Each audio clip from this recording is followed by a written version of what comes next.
लाठी गोली खाए दलित पिछड़ा और माल उड़ाए ब्राह्मण। तो इसमें माल उड़ाने का काम ब्राह्मण कर रहा है। जो राम मंदिर बन रहा है उसमें जो दान पेटी होगी उसकी चाबी किसके पास रहेगी? क्या किसी दलित पिछड़े के पास उसकी चाबी रहेगी? जाहिर सी बात है नहीं रहेगी। और हम लोग वह घटना भी देख लेंगे कि मंदिर में घुसने पर दलित की पिटाई। दलित की औकात तो यही है। राम मंदिर का मुद्दा उस दिन हम उठाएंगे जिस दिन राम मंदिर के तिजोरी की चाबी किसी दलित पिछड़ा आदिवासी के हाथ में होगा। तो हम माता सावित्रीबाई फुले और डॉक्टर अम्बेडकर को मानने वाले लोग हैं। हमें राम मंदिर नहीं चाहिए, हमें विश्वविद्यालय चाहिए। देश में राम राज तो इस देश के दलितों पिछड़ों के लिए जो है खिलाफ है। राम राज का मतलब हमारे गले में हरिया और कमर में झाड़ू है। तो ब्राह्मण अपना जश्न मनाएं, जिनकी जहां आस्था है श्रद्धा है मनाएं। लेकिन हम बाबा साहब को मानने वाले लोग हैं। हमें अगर राम राज और संविधान के राज में चुनना पड़ेगा तो हम संविधान का राज चुनेंगे। प्राण प्रतिष्ठा क्या होता है?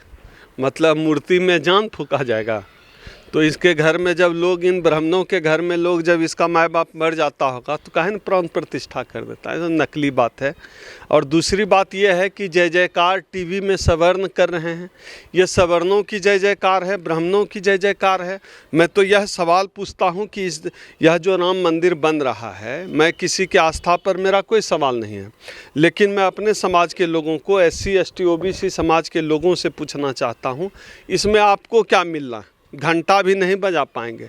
मैं याद दिलाना चाहता हूं, जब इस देश में राम मंदिर की लड़ाई हो रही थी तो सबसे ज़्यादा मुकदमे दलितों पर हुए, पिछड़ों पर हुए। उस समय पिछड़ी लोधी समाज की उमा भारती नेतृत्व कर रही थी, कल्याण सिंह नेतृत्व कर रहे थे।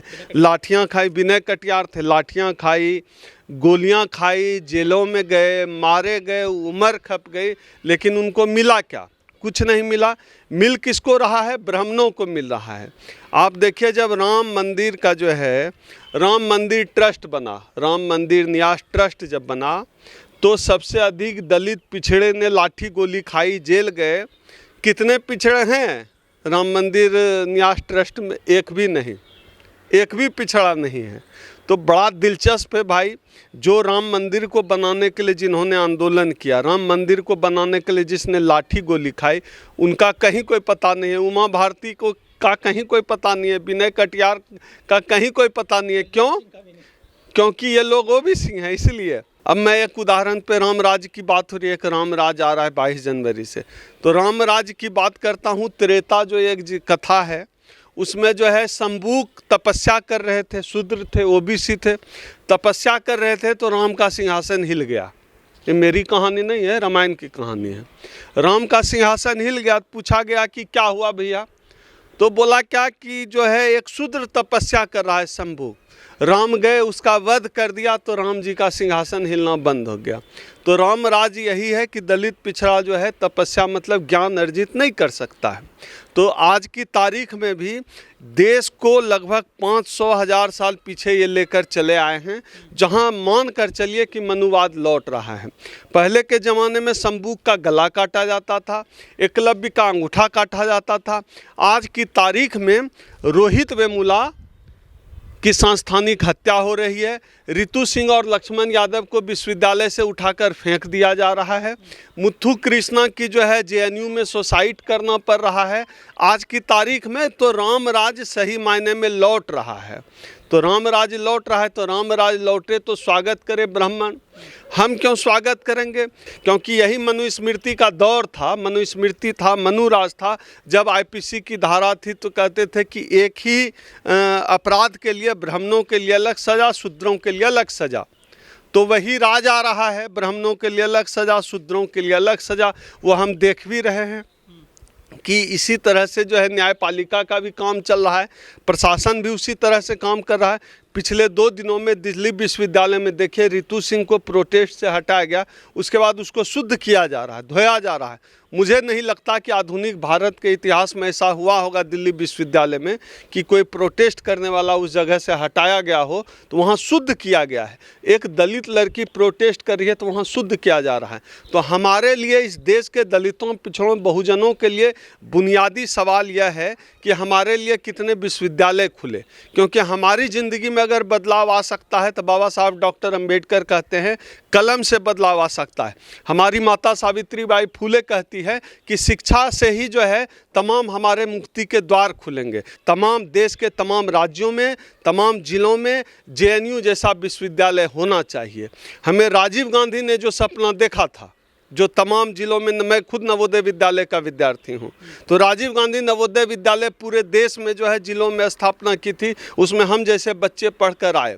इसी तरह का परसेप्शन चाहिए। आज देखिए देश की पूरी राजनीति बदल गई है, अब नए आइडिया पे काम करना होगा। ये नया मनुवाद स्थापित करने का आज के समय में जो सबसे बड़ा टूल है, इनके लिए EVM बन गया। आप देखिए EVM किस तरह बेईमानी कर रहा है।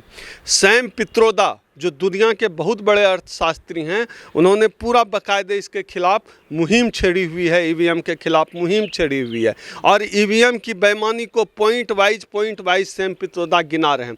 सैम पित्रोदा कहते हैं कि हमने अपना वोट जहां पे दिया, हमको यह जानने का हक है कि मेरा वोट उस व्यक्ति को गया कि नहीं, ये मेरा बुनियादी हक है जानने का, क्योंकि पूरा लोकतंत्र ही उसी पे टिका हुआ है। इन तमाम सवालों को लेकर हमको लगता है हम लोगों के जो बुनियादी सवाल हैं, चाहे विश्वविद्यालय खुलने का सवाल हो, अच्छे अस्पताल खुलने का सवाल हो, विश्वविद्यालयों में शिक्षकों की नियुक्ति का सवाल हो, विश्वविद्यालय में से जिस तरह रितु सिंह और लक्ष्मण यादव को बाहर किया गया वो सवाल हो, चाहे विश्वविद्यालय में छात्र उत्पीड़न का सवाल हो, रिजर्वेशन का सवाल हो, निजीकरण को रोकने का सवाल हो, मुझे लगता है कि इस देश के SC ST OBC को अपने सवाल पर बने रहना चाहिए। मोदी जी गए जब अयोध्या में तो एक दलित महिला के घर चले गए, वहाँ चाय बनवाई और बड़े प्यार से वहाँ चाय पी और उनको काफ़ी मतलब सराहा उनकी चाय को कि बढ़िया चाय बनाती हो, मैंने भी चाय बेची है। PM मोदी ने खुद कहा दलित महिला घर जा करके। मोदी जी चाय ही बेच सकते हैं, बेचवा सकते हैं। मोदी जी यह बताएं कि कितने दलित उनकी वजह से प्रोफेसर बने, कितने दलित मेडिकल की फ़ीस इतनी महंगी कर दी, कितने दलित अब डॉक्टर बन सकेंगे, इंजीनियरिंग की फ़ीस MBA इतना महंगा कर दिया, कितने दलित पिछड़े जो है इंजीनियर बन रहे हैं। IAS में जो है UPSC में लेटरल एंट्री लेके चले आए। SC ST OBC का सिविल सर्विसेज में जाने का रास्ता मोदी जी ने बंद कर दिया।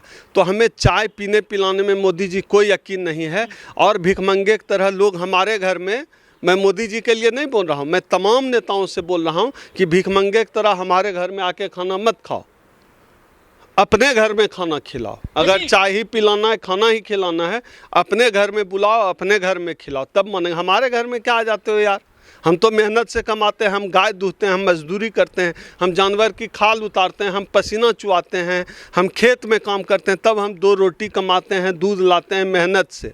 तो हमारे घर में क्यों आके खाते हो? हमको अपने घर में बुलाओ, खिलाओ, हमको बुलाएं अपने घर में चाय पीने के लिए, बहुत अच्छी चाय बनाते हैं। तो अयोध्या में जो राम मंदिर बन रहा है उसके लिए जो वहाँ पे एयरपोर्ट बनाया गया है, उसका नाम रखा गया है वाल्मीकि एयरपोर्ट।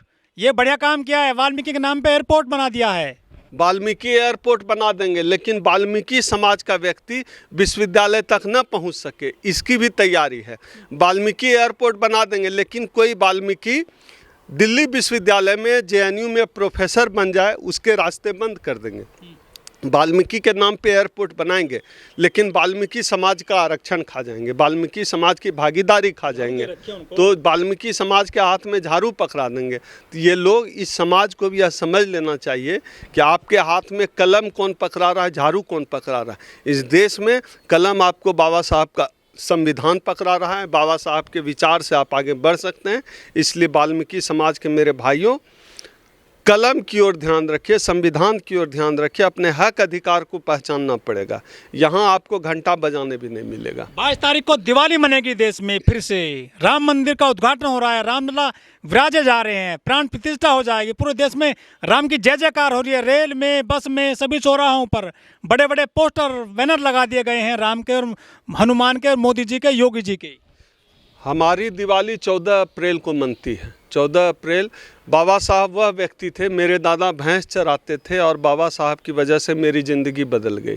तो मेरे लिए मेरी दिवाली 14 अप्रैल है। हम 14 अप्रैल को दिवाली मनाएंगे। मेरे लिए मेरी दिवाली 26 जनवरी आ रहा है। 26 जनवरी का दिन होगा जिस दिन इस देश में संविधान लागू हुआ था और हम सभी मनुष्य बराबर हो गए थे, सबको एक वोट का अधिकार मिला था। तो मेरे लिए वह दिन बाबा साहब का दिन है, मेरे लिए वह दिन संविधान का दिन है, जिस दिन पूरे देश में दिवाली मननी चाहिए और हम उसी दिन दिवाली बनाएंगे। गली मोहल्ले में लड्डू बांटे जाएंगे, लोग पैसे उठा रहे हैं, चंदा कर रहे हैं राम के नाम पर। अब राम के नाम पर इतनी राजनीति है। अब देखिए, चारों शंकराचार्य नहीं जा रहे हैं और खुलकर कह रहे हैं कि राम के नाम पर राजनीति हो रही। तो राम और धर्म मेरा विषय है नहीं, मैं तो अपने समाज के लोगों के लिए काम करता हूं। तो राम के नाम पर राजनीति कर रहे हैं, राम के नाम पर वोट मांगा जा रहा है, तो फिर क्या ही कहें, क्या ही कह सकते हैं। हम लोग तो बाबा साहब को मानने वाले लोग हैं। संविधान का गौरव, वो कहते हैं राम का गौरव लाएंगे, हम कहते हैं कि संविधान का गौरव लाएंगे, जहां सभी मनुष्य बराबर होगा, जहां इस देश के SC ST OBC की कोई हकमारी नहीं होगी, जहां सभी मनुष्य बराबर होंगे, जहां संविधान की जो है पूरा संविधान कायदे से लागू होगा। हम लोग तो उस देश की कल्पना करते हैं। एक फोटो बहुत वायरल हो रही है मोदी जी की, वो जा रहे हैं और छोटा सा राम उंगली पकड़कर साथ चल रहा है उनका, मोदी आगे आगे चल रहे हैं। लोग नारा देते हैं जो राम को लाए हैं हम उनको लाएंगे। राम छोटे से कर दिए गए हैं, मोदी जी बहुत बड़े भगवान बन गए हैं देश में। उस पोस्टर पे क्या कहना है आपका? मुझे लगता है कि राम अगर करोड़ों लोगों की आस्था से जुड़ा हुआ विषय है राम, तो अगर हो सकता है मोदी अपने को राम से बड़ा समझते हों, तो ये तो जो राम को मानने वाले हैं वो तय करेंगे कि मोदी बड़े हैं या राम बड़े हैं। हो सकता है मोदी राम से बड़े हो गए हों, इसलिए मोदी की फ़ोटो राम से बड़ी है।